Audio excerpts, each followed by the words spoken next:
Incentivize here today, and we're going to talk about some things that we've noticed over the last year here, how some of our members have had some really good programs in place that have helped to incentivize their employees to perform better as far as preventing accidents and being more safe. And so today I want to show you some examples of that, some things that have really stood out to us on that, some of the ways they've set them up, some of the techniques they're using, and really how to get your employees engaged in working safely. And we'll talk about some ways that can really motivate your people to prevent losses. That's really the goal from today. So with that, we'll go through that, and if you have questions, again, as Jason mentioned, use the chat board. We can help answer your questions there. So when it comes down to engagement, what does that really mean? You know, how do you get employees to be engaged and want to do the right things?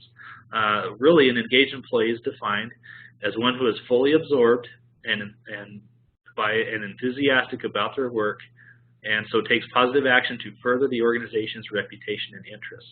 And when it comes to safety, sometimes it's hard to get employees to want to do the right thing, to want to work safely, and that's a challenge that every organization has.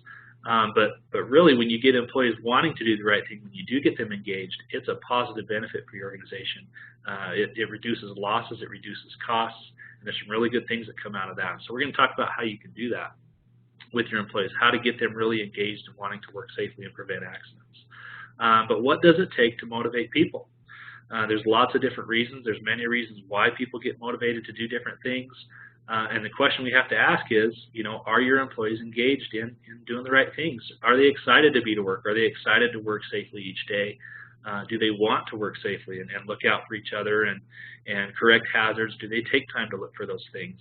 That's something we want to think about as we go through this today. How do we get them engaged, and how do we really get them motivated to want to work safely and do those things? We'll show you some examples of that and things that you can do to put that into place.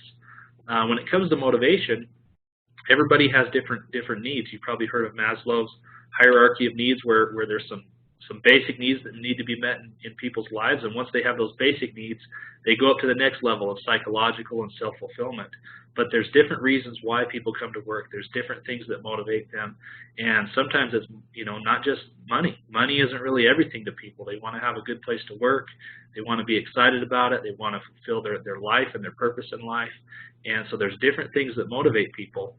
And when it comes to safety, there's different things that motivate people there as well to work safely. So we'll look at some of those things that can motivate them. And it might be money, it might be other things as well that can incentivize them and make them want to do the right things.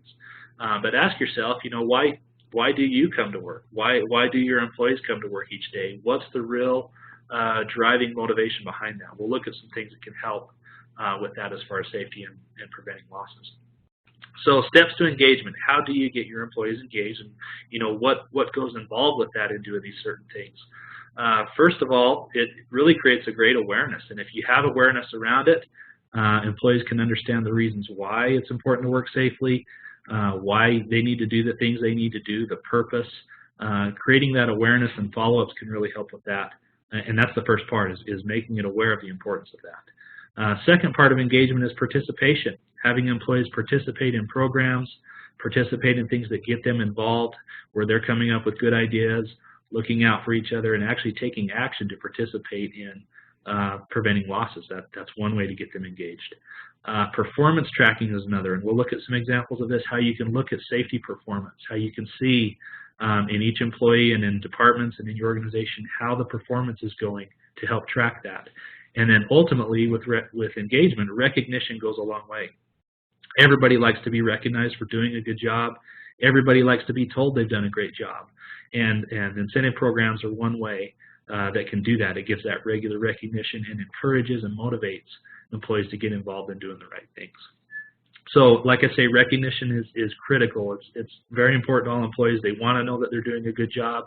Employees usually want to have some kind of feedback and be told, you know, how they're doing, or, you know, even if there's improvements, sometimes it may be hard to hear, but they often like to know how they're doing overall on things. And with safety and safety performance, that's one way to do that is through incentives, and some examples we'll show you there.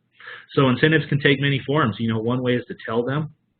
You can see the picture here. It's got the concept of the carrot and the stick going on here.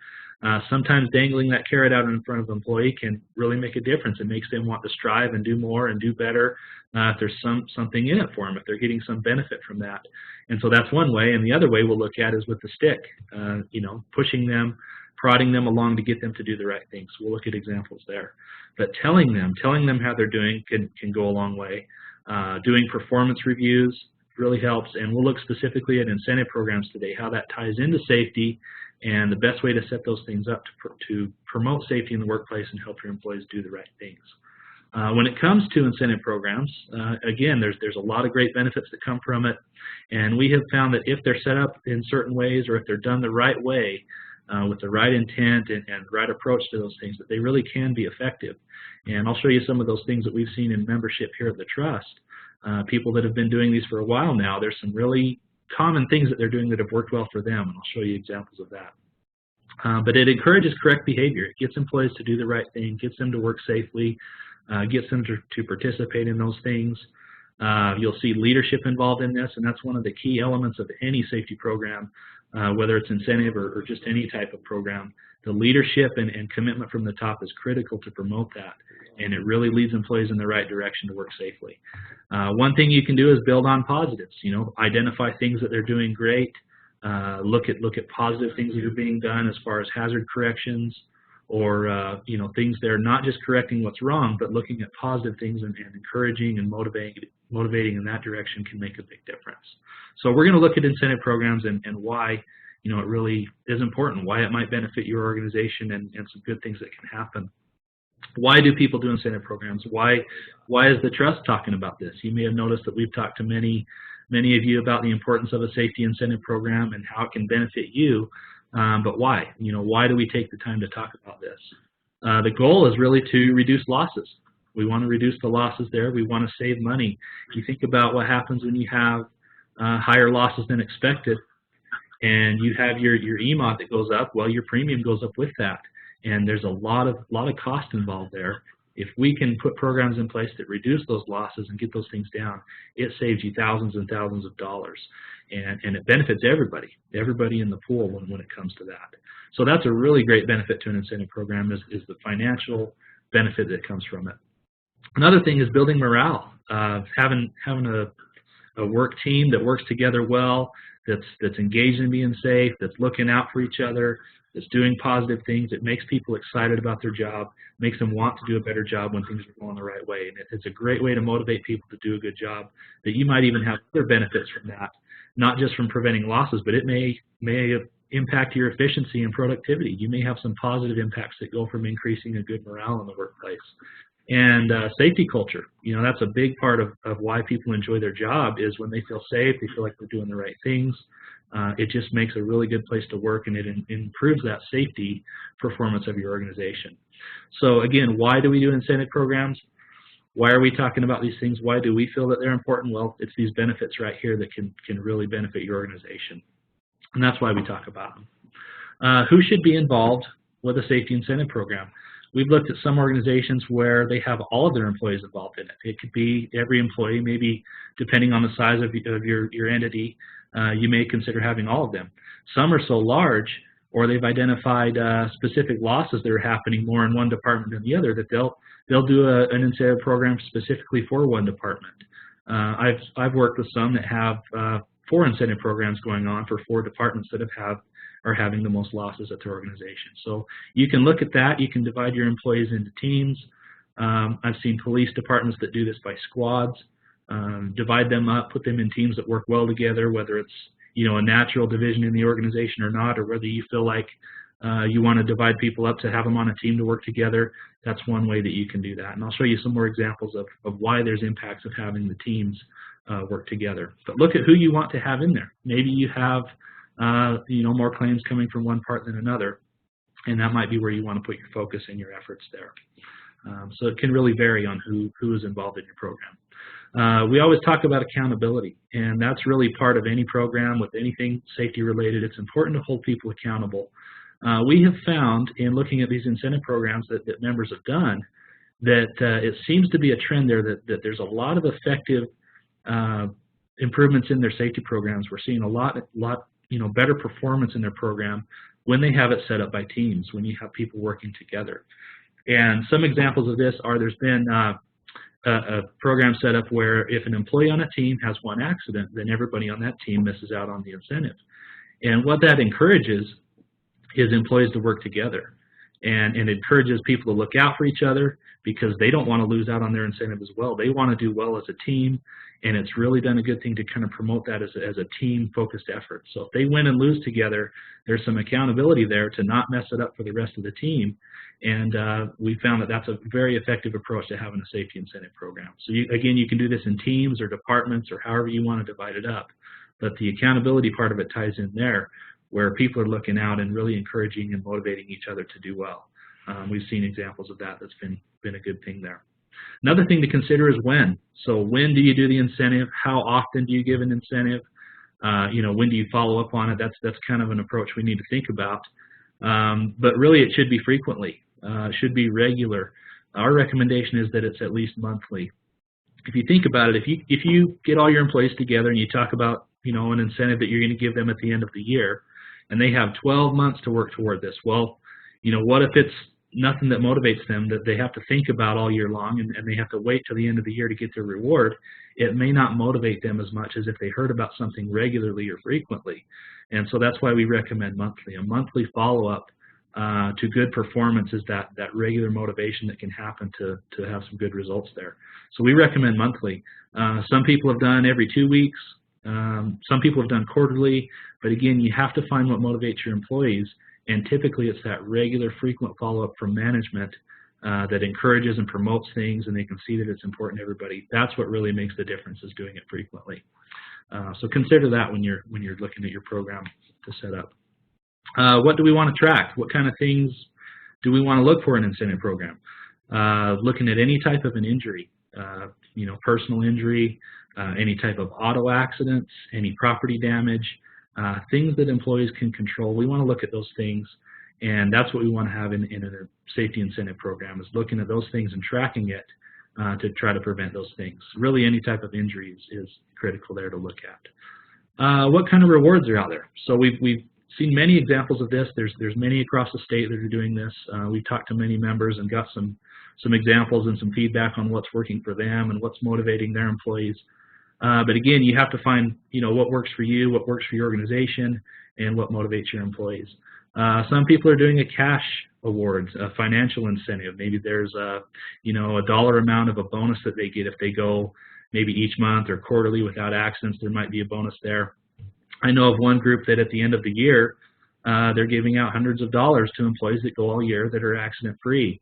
And employees are really looking forward to that because it's a significant amount that makes it worth their time and effort to want to be safe and want to do the right things. And they're looking forward to that financial incentive from that. So money could be one thing that you could reward employees on.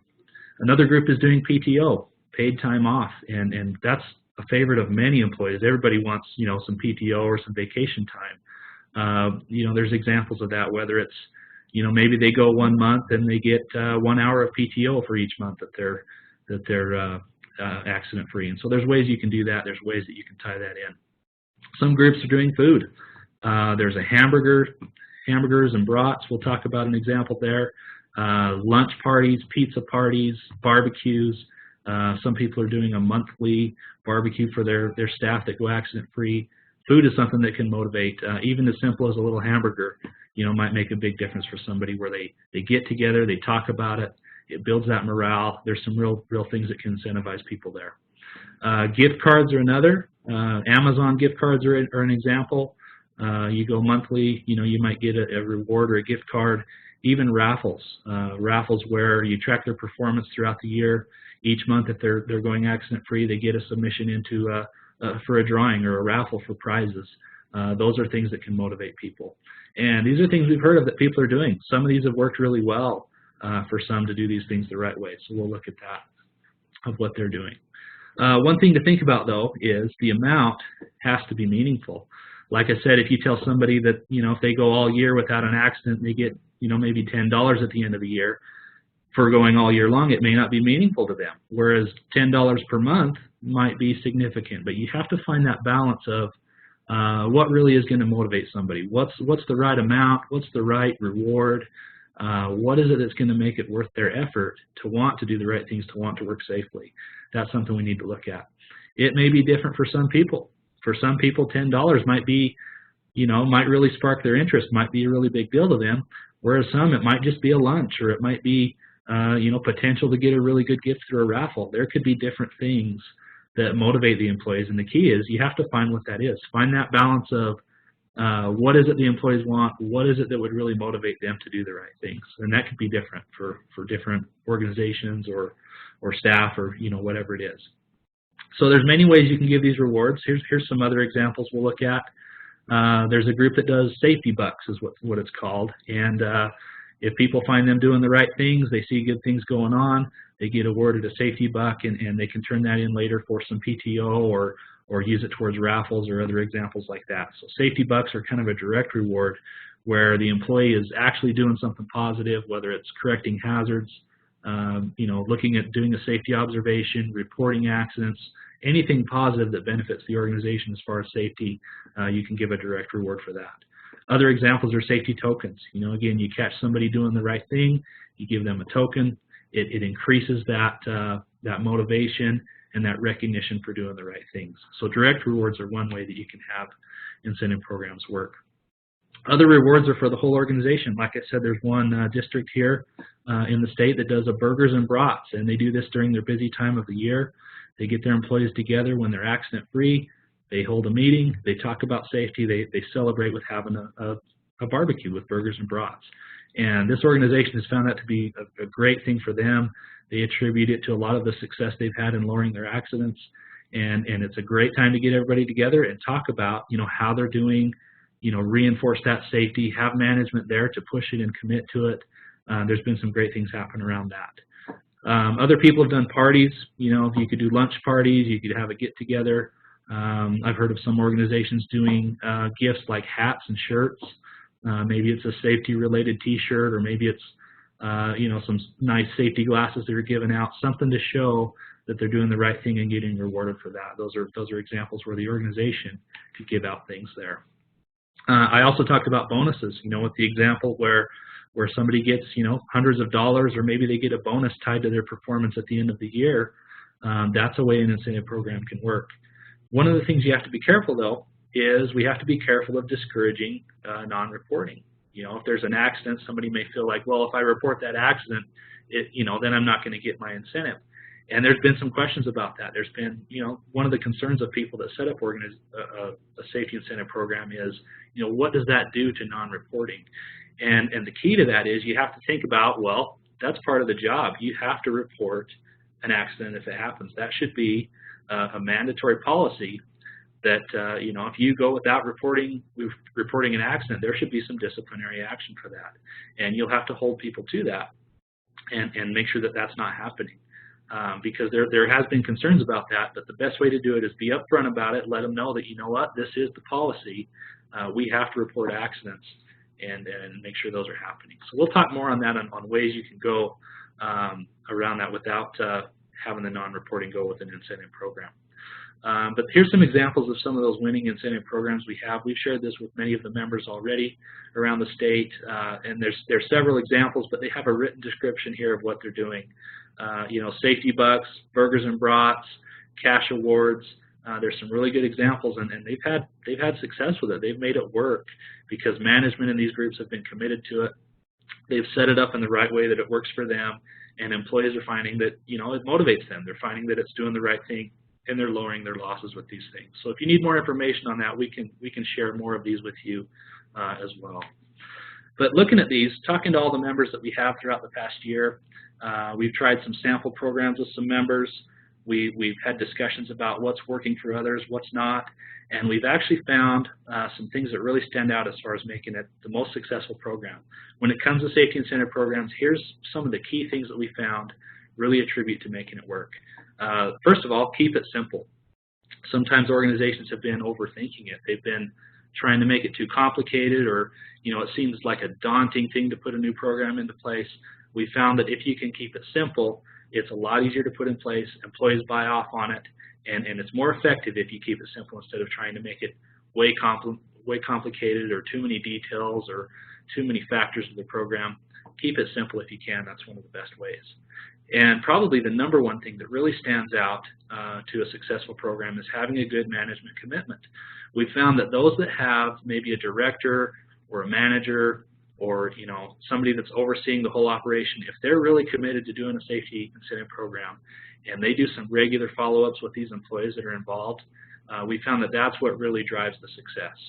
People behind it doing it for the right reason, truly committed to making it a safer workplace and lowering accidents. When management's committed, there can be success there and the employees will follow. So that's key to any type of safety program. You have to have that management commitment. The other thing we found, and I talked about this already, is the team element. Again, having people put into teams instead of doing things by themselves, that team element can really motivate people to work together, to look out for each other, to encourage each other, to try to avoid accidents together.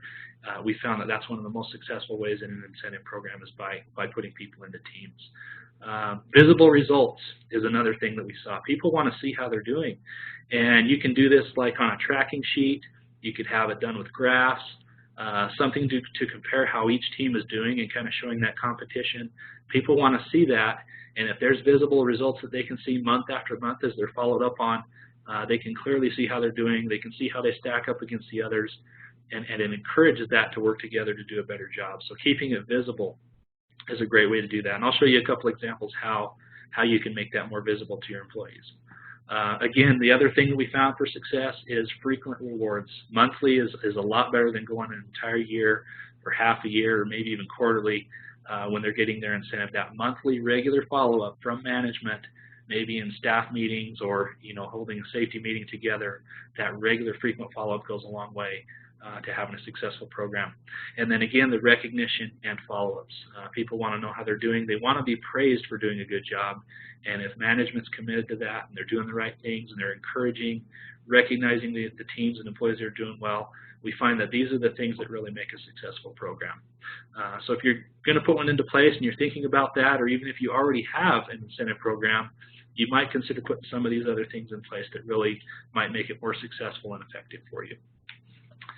This is an example of how you can make it visible to your employees. This is just a tracking sheet. This isn't for any specific department or anything, but just an example of what it might look like. You could put your teams, you could have the name of the employees on the teams, and then show month by month those that were accident-free, those that became eligible for an incentive. That's one way that you could show that. And again, there could be graphs or charts or however you'd want to show that for your teams and your staff there. So we talked about incident reporting. We talked about this is one of the biggest concerns. Really, there's two main concerns we get when we talk to members about incentive programs. One is, well, what does it do to non-reporting of accidents? And the other concern we have is on the cost of a program. And I'll talk a little bit more on cost in a little bit. Right now, we'll address incident reporting. Again, you want to have a policy in place that makes incident reporting mandatory. That should be part of your overall program, your safety program anyway. If there's an accident, near miss, auto accident of any kind, injury, you want to know about those things. And if you don't know about them, you can't correct them and you can't improve on things. So it's really important that you have a policy in place, and especially with a safety incentive program, make sure that it's clear that any accident should be reported upon. It should discourage non-reporting. There should be disciplinary action. If you have an employee that's covering something up or not reporting an accident or trying to hide things, obviously that's a problem, and your policy should take care of that for the employee. OSHA has a directive on incentive programs. They've studied this as well. They've looked at what's the benefits and impacts of a safety incentive program, and here's what they say. They say a positive incentive program encourages or rewards workers for reporting injuries, illnesses, near misses, or hazards, and or recognizes, rewards, and thereby encourages worker involvement in the safety and health management system. So OSHA is saying that they find it beneficial to do things for a positive way.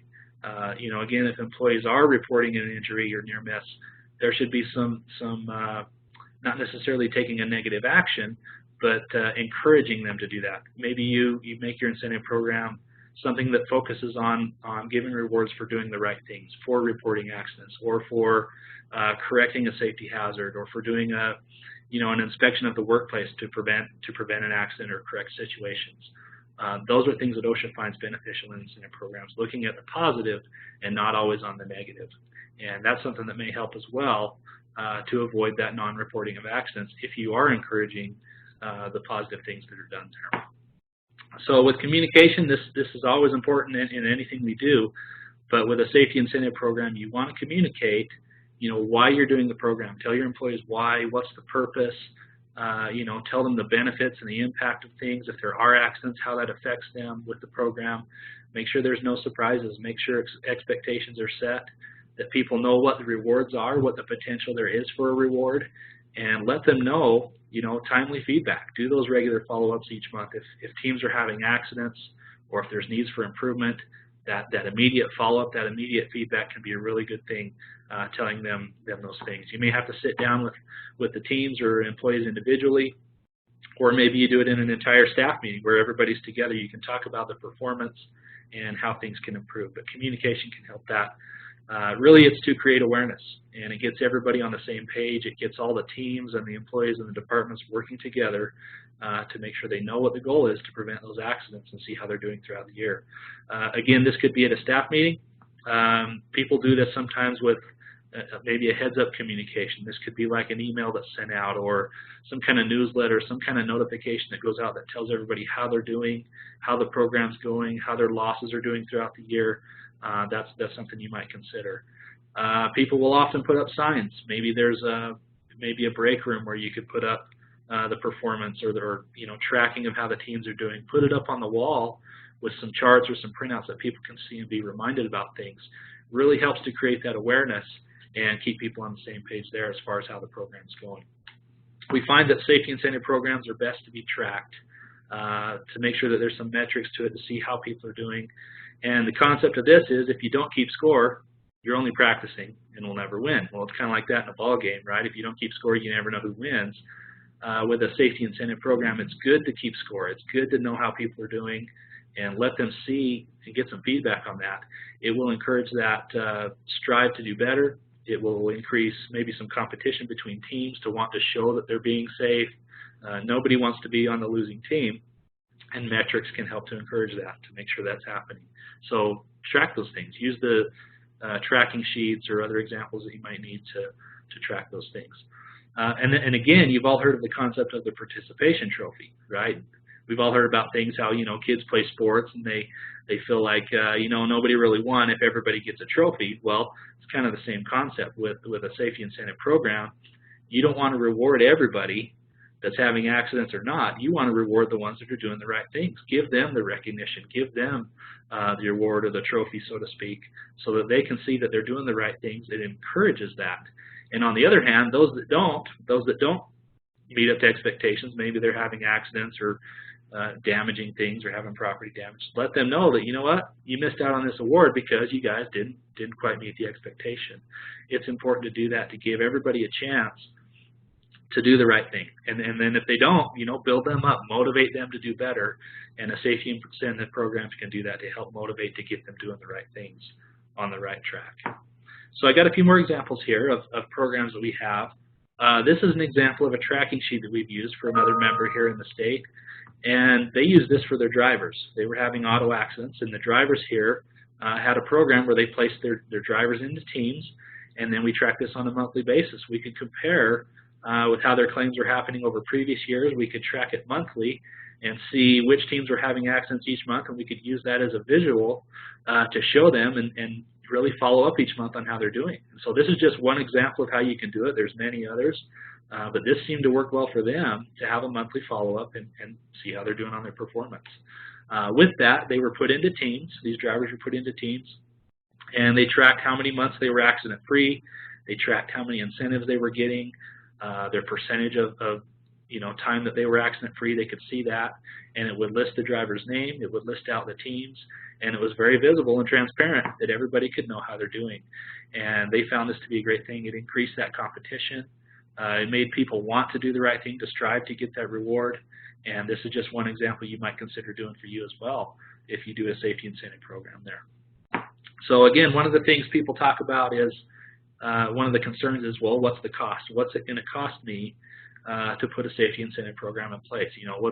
What's the impact here? And that's important to think about because obviously you got to have money to do something. If you're going to give rewards, whether it's gift cards or bonuses or whatever it is, financial incentive, you got to have some kind of cost and budget behind it. So it's important to think about how many employees are going to be in this, what type of an incentive we are give, how much is that going to cost, and then multiply that together to estimate it out for the year or whatever time period you're going to do, and try to get an estimate on what's it really going to cost your organization to do this. It's important to get that approved. You may have to have approval to do that. It may have to have a budget approved through councils or districts or other things like that. But put that on paper. See what the real cost of the program would be over time, and then look at the benefit. Do a cost-benefit analysis. Again, it can be thousands and thousands of dollars that you'll pay out for having higher accidents and increased. If your EMOD goes up, your premium goes up. There's a correlation there. But thousands and thousands of dollars can be put into paying for accidents that happen over years' time. Whereas, you might find that putting an incentive program in place is going to cost some money up front, but it's like an investment. You can put, a couple $1,000s into a program, or $5,000 or $10,000, however many is needed, or you could pay $40,000 or $50,000 in increased cost due to accidents. And so, look at it as an investment. Yes, there is some cost involved in that, but the benefit can definitely outweigh those costs if you're preventing losses, if it's really making that difference.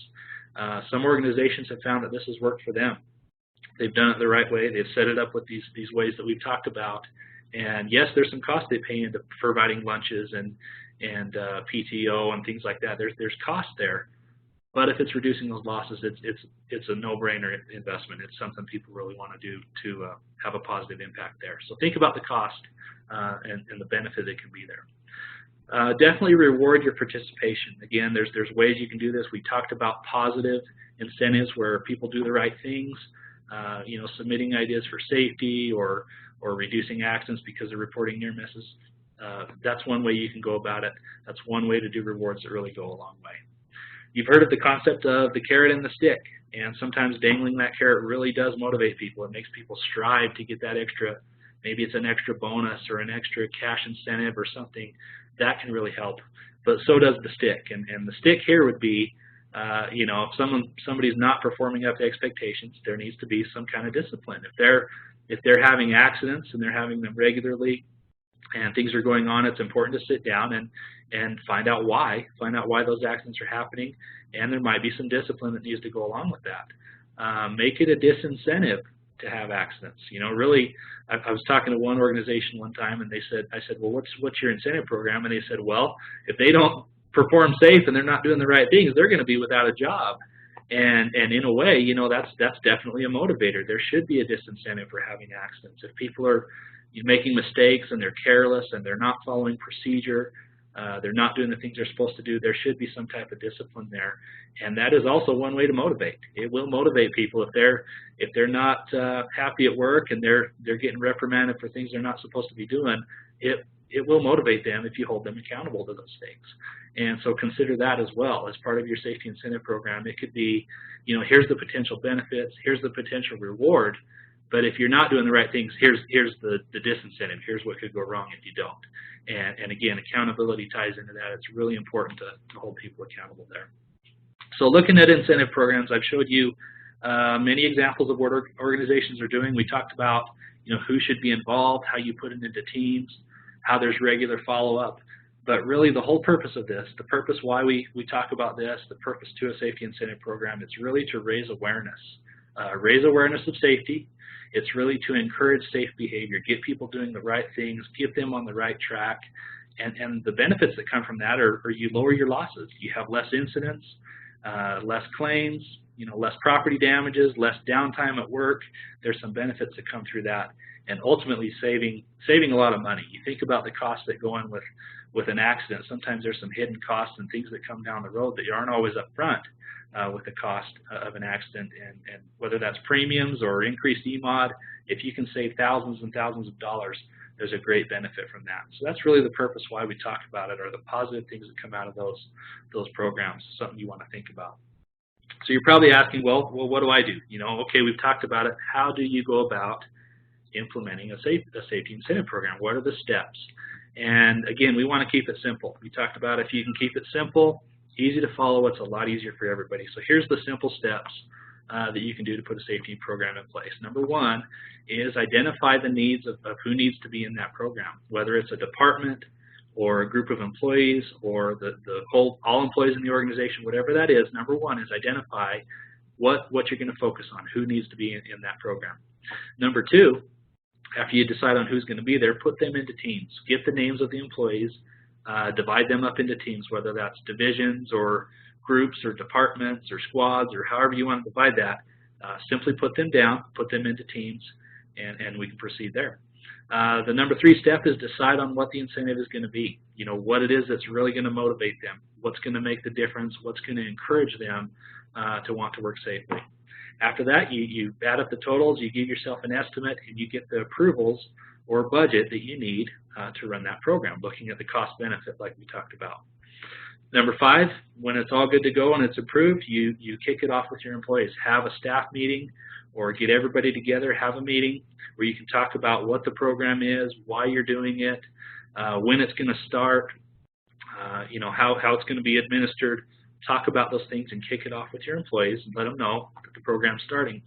And then number six, start the program and do your regular follow-ups. Again, we found those monthly follow-ups go a long ways. But starting that program, getting the ball rolling can be a really good thing, but that follow-up is critical as you continue that program throughout the year. So those are kind of the 6 steps of how to basically get going on that. There might be some other things you need to work through your organization, but those are the basics of how to get a program going. Again, don't overthink it. Keep it simple. Find something that works to motivate your staff to do the right things. To summarize, we've talked about a lot of different ways of how you can engage your employees in wanting to work safely. The key is engage them. You know, find what's going to motivate them. Lead out in your meetings, encourage them, recognize the good things that they're doing, get them engaged in wanting to work safely and looking out for each other. And incentive programs can work. They're one way to do that, to get your employees working safely and preventing accidents. With any safety program, there's a lot of things that can go into that. There's a lot of different angles. And incentive programs are one way that we have found that can work for some organizations if they're doing it the right way. If management's really committed, they have it set up the right way with a simple structure, it really can work to make a difference. The key is keep it simple, keep it visible like we talked about, do the frequent follow-ups. You know, the monthly follow-ups is critical. And again, find what's really going to motivate those employees to do the right things. Find that driving thing that's going to make them want to look out for each other and keep each other safe. That's really the goal of safety incentive programs. So I'll turn it over if there's any questions now. I know I've gone through a lot of information here, but Jason, is there any questions or things we need to add there? Yeah, we have a few questions actually. One is, Kim asks, do you find the programs other entities have in place are mostly geared for field or high risk people out working on on the street doing higher risk jobs, or do they include low risk office staff people as well? There's actually been some of both. We've seen some different cases at organizations. It's a very good point, because some jobs are more risky. There are higher risks and different types of work out there. But yeah, some groups have done tiers. They've had different tiers set up where they're more higher risk staff. They might get a little bit higher incentive, whereas maybe an office or administrative staff not as high a risk, maybe a lower incentive. But you could still do it for either one. You could have 2 separate programs. You could have one program for your field staff with high risk and one for office, or however as needed. But you definitely want to identify, where are the risks coming from, where are the accidents, which areas do we really want to focus on, and you could do that as needed. Just on that same topic, one way that you could do that to kind of balance those out is to look at your low risk people. Maybe your teams are much larger, so we have more risk going into that. So your regular team might be 10 or 15 folks that are out working in the higher risk jobs. You might have 30 or 40 in the office type people if your organization is that big, or you can distribute them through, because we really want to make the entire organization get everybody incentivized in this situation, because we have some pretty serious incidents that happen with low risk personnel as well. That's true. Yep. All right. Other questions on here. Let's see.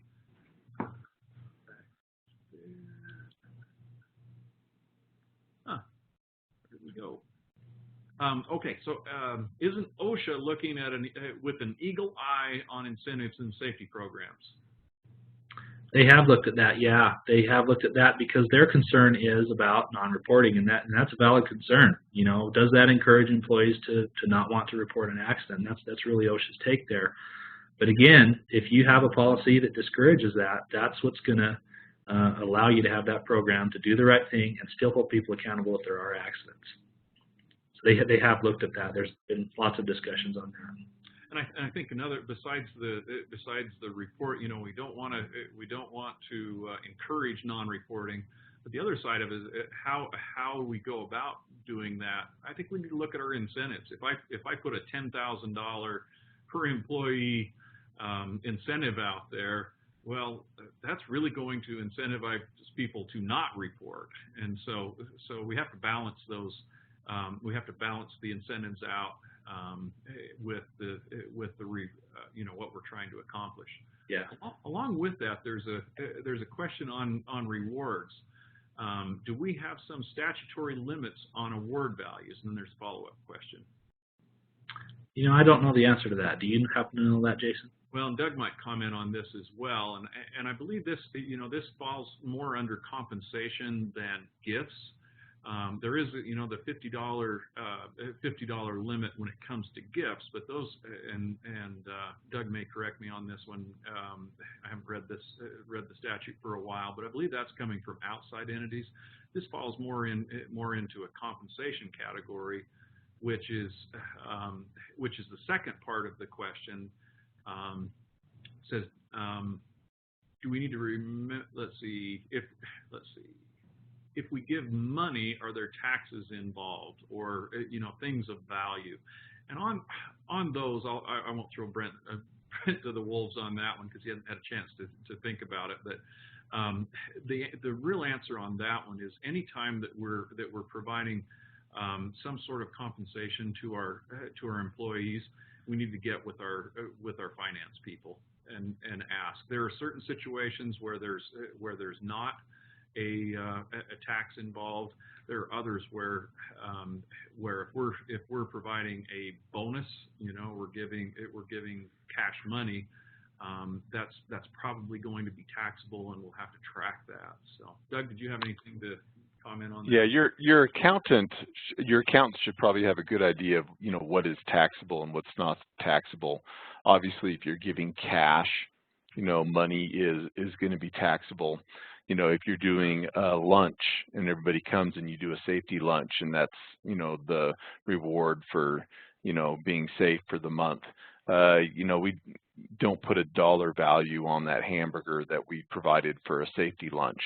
And so that's not probably taxable. So it really comes down to, are we giving them something where they are able to, you know, have a cash-like choice over how they redeem that reward, or is it something very specific that we give them that, you know, they really don't have a choice over it? And that's kind of how I've heard it explained. So, you know, if you give someone an Amazon gift card that they can use for whatever they want on Amazon, that's virtually the same as giving them cash.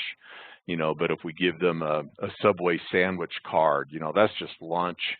Or obviously if we're cooking a lunch for them, you know, we don't put a dollar value on that. And so that can be a bit of a complication when you have to keep track of that stuff and add it to their wages and withholdings, and they're probably not going to like seeing extra withholdings from their check because of a safety incentive they got. So I think it's a good idea to, you know, look at doing things that are fun that you can do together, you know, whether, and food's a great motivator, so that could be doing a lunch together.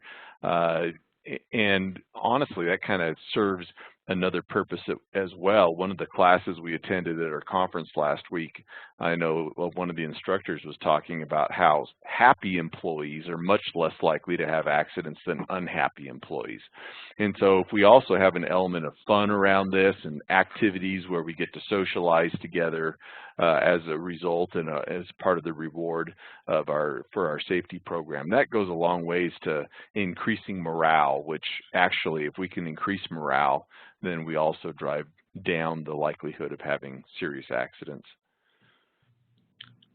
Okay, looks like that's all the questions that I got in. So if you have any additional questions, make sure you contact one of the three of us, and we'd be happy to help you to walk you through that. We'll be making some visits coming up in the near future to many of you, and try to help you along in your trust accountability program, improving those programs, and getting ready for this. All right. Yep, just saw a comment coming in, so thank you.